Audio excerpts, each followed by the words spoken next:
السلام علیکم، میں لا اسلام این چینل سے مخاطب ہوں۔ ناظرین کرام، آج میں آپ کو ایک عجیب ترین چور کا واقعہ سناتی ہوں۔ کہتے ہیں کہ ایک نہایت اور شاطر ماہر چور چوری کی خاطر مہنگا لباس خریدا اور اس کو زیب و تن کر کے ایک شیخ جیسا حلیہ بنایا اور صرافہ بازار میں سنار کے ایک دکان کے اندر چلا گیا۔ سنار نے جب اپنی دکان میں بہت ہی نہایت قیمتی لباس والے رئیس اور محترم دکھائی دینے والے شخص کو دیکھا جس کا نورانی چہرہ چمک رہا تھا، تو سنار کو ایسا لگا جیسے اس کی دکان کی رونق بڑھ گئی۔ اسے پہلی بار اس چھوٹی سی دکان کی عزت و وقار میں اضافے کا احساس ہوا۔ سنار نے آگے بڑھ کر شیخ کا استقبال کیا۔ شیخ کے بہروپ میں چور نے کہا، آپ سے آج خریداری تو ضرور ہوگی، مگر اس سے پہلے بتائیں کہ کیا آپ کے لیے ممکن ہے کہ آپ اپنی سخاوت سے ہمارے ساتھ مسجد بنانے میں حصہ ڈالیں؟ سنار نے چند درہم شیخ کے حوالے کیے اور اسے اسنا میں ایک لڑکی جو در حقیقت چور کی ہم پیشہ تھی دکان میں داخل ہوئی اور سیدھے شیخ کے پاس جا کر اس کے ہاتھوں کا بوسہ دیا اور التجائیہ لہجے میں اپنے اور اپنے اہل و عیال کے لیے خیر و برکت کی دعا کے لیے کہا۔ سنار نے جب یہ منظر دیکھا تو اس سے رہا نہ گیا اور معذرت خواہ لہجے میں کہنے لگا، اے محترم شیخ، لا علمی کی معافی چاہتا ہوں، مگر میں نے آپ کو پہچانا نہیں ہے۔ لڑکی نے یہ سن کر تعجب کا اظہار کیا اور سنار سے مخاطب ہو کر کہنے لگی، تم کیسے بد نصیب انسان ہو، علم و فضل اور رزق کا سبب خود چل کر تمہارے پاس آ گیا ہے اور تم اسے پہچاننے سے قاصر ہو۔ لڑکی نے شیخ کی طرف اشارہ کرتے ہوئے کہا کہ یہ فلاں علاقے کا مشہور و معروف شیخ جنہیں خدا نے کثرت سے علم دولت کی فراوانی اور ہر قسم کی دنیاوی نعمتوں سے مالا مال کر رکھا ہے، انہیں انسانوں کے بھلے کے سوا کسی چیز کی حاجت نہیں ہے، لوگ ان کی ایک جھلک دیکھنے کے لیے بےتاب رہتے ہیں۔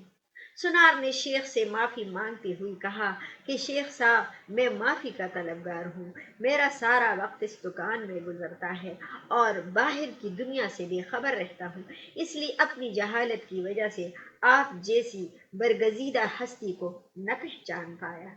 شیخ نے سنار سے کہا، کوئی بات نہیں، انسان خطا کا پتلا ہے، غلطی پر نادم ہونے والا شخص خدا کو بہت پسند ہے، تم ابھی میرا یہ رومال لے لو اور 7 دن اس سے اپنا چہرہ پونچھتے رہو، 7 دنوں کے بعد یہ رومال تمہارے لیے ایسی برکت اور ایسا رزق لے آئے گا جہاں سے تمہیں توقع بھی نہ ہو۔ جوہری نے پورے ادب و احترام کے ساتھ رومال لیا، اسے بوسہ دیا، آنکھوں سے لگایا اور اپنا چہرہ پونچھ، تو ایسا کرنے سے وہ بے ہوش ہو کر گرا۔ اس کی گرتے ہی شیخ اور اس کی دوست لڑکی نے سنار کی دکان کو لوٹا اور وہاں سے رفو چکر ہو گئے۔ اس واقعے کو جب 4 سال گزر گئے اور سنار رو دھو کر اپنا نقصان بھول چکا تھا، تو 4 سال کے بعد پولیس کی وردی میں ملبوس 2 اہلکار سونار کے دکان پر آئے۔ ان کے ساتھ وہی چور شیخ تھا جس کو ہتکڑیاں لگی ہوئی تھی۔ سونار سے دیکھتے ہی پہچان لیا۔ ایک پولیس والا سونار کے پاس آ کر کھڑا ہوا اور کہنے لگا، کیا آپ اس چور کو جانتے ہیں؟ کیونکہ آپ کی گواہی سے ہی قاضی اسے سزا سنا سکتا ہے۔ سونار نے کہا، کیوں نہیں، اس نے فلاں فلاں طریقہ واردات سے مجھے بے ہوش کر کے میری دکان لوٹ لی تھی۔ پولیس والا شیخ کے پاس گیا اور اس کی ہتکڑی کو کھولتے ہوئے کہنے لگا، تم نے جس طرح دکان لوٹنے کا جرم کیا تھا، ٹھیک اسی طرح وہ ساری کارروائی دہراؤ تاکہ ہم طریقہ واردات کو لکھ کر گواہ سمیت قاضی کے سامنے پیش کر کے تم پر فرد جرم عائد کروا سکیں۔ شیخ نے بتایا کہ میں اس طرح داخل ہوا اور یہ کہا اور میری مددگار لڑکی آئی، اس نے فلاں فلاں بات کی، پھر میں نے رومال نکال کر دکاندار کو دیا۔ پولیس والے نے جیب سے ایک رومال نکال کر شیخ کو تھاما۔ شیخ نے سونار کے پاس جا کر اس طریقے سے اسے رومال پیش کیا تو پولیس والا سونار سے کہنے لگا، جناب، آپ بالکل ٹھیک اس طریقے سے رومال کو چہرے پر پھر یہ جیسے اس دن ٹھہرا تھا۔ سونار نے ایسا ہی کیا اور وہ پھر سے بے ہوش ہو گیا۔ شیخ نے اپنے دوستوں کی مدد سے دوبارہ دکان لوٹ لی، جنہوں نے پولیس والوں کا بیس بدل کر رکھا۔ ناظرین کرام، آج ہمارے ملک کا بالکل یہی حال ہے۔ ہر 4 سال کے بعد چور بیس بدل کر ہمارے پاس آتا ہے اور میٹھی میٹھی باتوں سے ملک اور عوام کا سامان لوٹ کر نکال لیتا ہے۔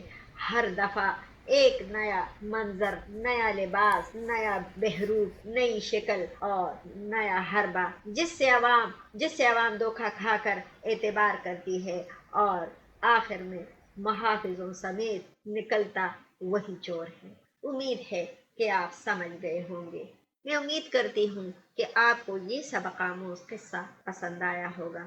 آپ اپنا بہت سارا خیال رکھیے گا، اپنی دعاؤں میں مجھے بھی یاد رکھیے گا، اور لا اسلام NN چینل کو لائک اور سبسکرائب کرنا اور شیئر کرنا نہ بھولیے گا۔ بامان خدا۔